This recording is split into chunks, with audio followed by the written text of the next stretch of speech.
This unique design was developed during World War II, and it was the largest land-based piston-engined aircraft ever built. Developed from the already massive B-36 bomber as a long-range cargo aircraft on a scale never seen before. This was the Convair XC-99. So let's see the history of this aircraft today.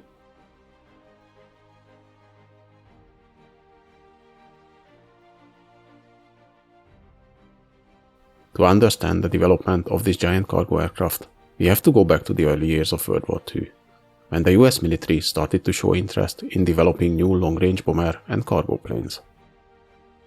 Back in 1941, there was still a concern that England, just like the other European countries, could fall victim to the Germans, and the US forces might need to fly combat missions across the Atlantic. So to be prepared for every possibility, the US Army Air Corps sent out a request for a new long-range bomber design, initially setting the requirements at 275 miles an hour cruise speed, a service ceiling of 45,000 feet, and a maximum range of 12,000 miles. These requirements, however, turned out to be too demanding, and were soon lowered to a maximum range of 10,000 miles, a service ceiling of 40,000 feet, and a cruise speed between 250 and 300 miles an hour. From the proposals, the consolidated Model 35 design was chosen, a truly remarkable giant bomber with a wingspan of 230 feet, a length of 163 feet, and a height of 46 feet. Powered by 6 giant Pratt & Whitney R4360 Wasp major engines, delivering 21,000 horsepower together, it was able to carry 10,000 pounds of bombs to 5,000 miles. The first XB-36 bomber was planned to be delivered in 1944, but by that time the war situation changed, and the Allies gained the upper hand over the Axis forces. The long-range bomber program was not prioritized anymore, so the giant bomber in the end only made its maiden flight in 1946, after World War II ended. Very early in the development of their bomber, Consolidated already began studies of turning the design to a cargo aircraft, which would be able to carry 100,000 pounds of cargo or 400 troops. This was the Model 37 design. The Army Air Force was interested in the idea, as by that time the US was facing Japan in the Pacific, and they wanted to explore the possibilities of moving larger amount of troops or equipment than the capabilities of the cargo planes in use at that time. The newest airlifter of the US forces, the C-54 Skymaster, was capable of carrying 50 troops or 32,000 pounds of cargo, only 1/3 of what the proposed consolidated design was capable of. So in the end of 1942, a contract was issued to the company for a test aircraft, now designated XC-99.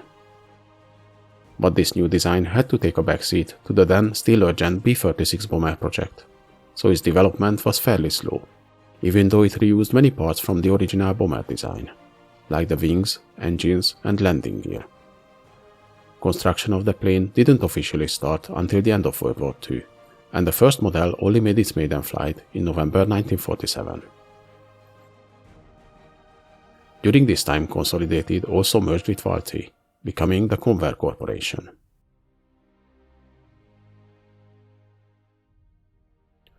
Convair also designed a civilian variant of the Model 37, with a 2-story fuselage capable of carrying 204 passengers. Pan Am actually ordered 15 of these aircraft in 1945, but eventually the project was cancelled, as it didn't accumulate enough orders to make the production viable. Building such a massive aircraft was a real challenge. The parts were built at different locations in the US and then shipped to California for final assembly. The assembly was done outside, as in the Convair factory no building was big enough to house the plane, which was 20 feet longer than the B-36 and 10 feet taller, with its massive tail being 57 feet 6 inches tall.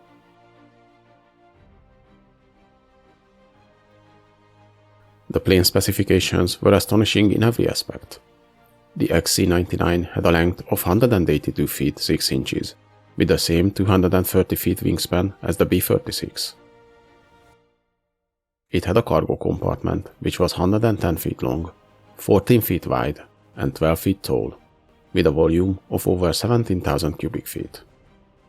The Giant had an empty weight of 135,232 pounds, and a maximum takeoff weight of 320,000 pounds. It had a fuel capacity of more than 19,000 gallons to feed the 6 massive Pratt & Whitney R4360 Wasp major engines, each of them delivering 3,500 horsepower. But the engines didn't just consume huge amount of fuel. The Wasp major engines were notorious for their oil consumption as well, and the plane carried a 100-gallon dedicated oil tank for each engine. Their maintenance was also a long and tedious process. Changing the spark plugs on all 6 engines, each of them having 56 of those, was a time-consuming task. But with the help of these massive engines, the plane was able to carry 100,000 pounds of cargo, or 400 troops, with a maximum speed of 300 miles an hour and a range of 8,000 miles. After the initial tests completed, the Air Force took delivery of the XC-99 in May 1949, and the plane was assigned to the 7th Bomb Wing because this unit already had experience operating the B-36 bombers. The first Air Force flight happened a month later, on 9th of June, and was followed by several more test flights. The pilots found that the giant plane was very easy to fly, thanks to the unique flying servo tap control system. The controls were light and the aircraft handled better than some other planes with smaller size and less weight. Being one of its kind, the plane had several extra safety features installed as well. All the fuel tanks had CO2 purging systems, while the engines and accessories were protected by separate fire extinguishers. The reversible propellers not just made the taxiing easier for the pilots, they were also a safety feature, as they could be reversed even at wide open throttle, helping to stop the giant at landings or in case of an aborted takeoff. The designers didn't forget about the crew either. The plane could carry up to 2 weeks of food supplies for long-range operations, and the crew accommodations included 5 bunks and a small kitchen to prepare hot meals.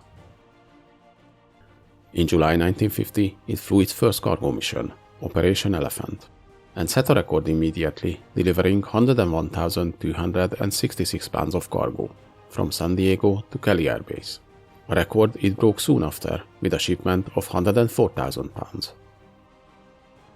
In September 1950, the plane was transferred to Kelly Air Force Base, where it started to fly missions regularly, delivering aircraft parts and other equipment twice a week between California and Kelly.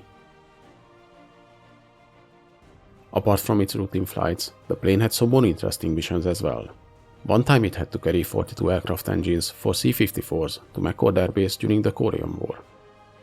In 1951 and 52, in a span of a year, according to the Air Force records, the plane carried about 7 million pounds of cargo, over 600 hours of flight time.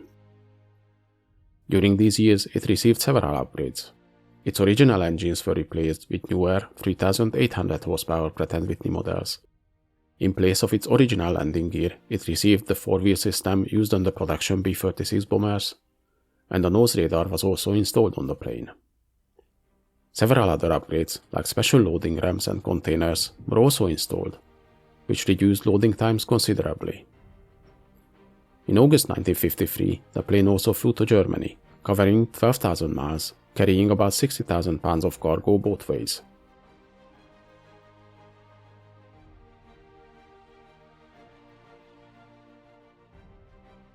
But sadly the giant plane's days were numbered. Though it proved itself as a capable and very useful aircraft if it flies long distances with high loads, but after the Korean War ended, this type of missions suddenly became very rare.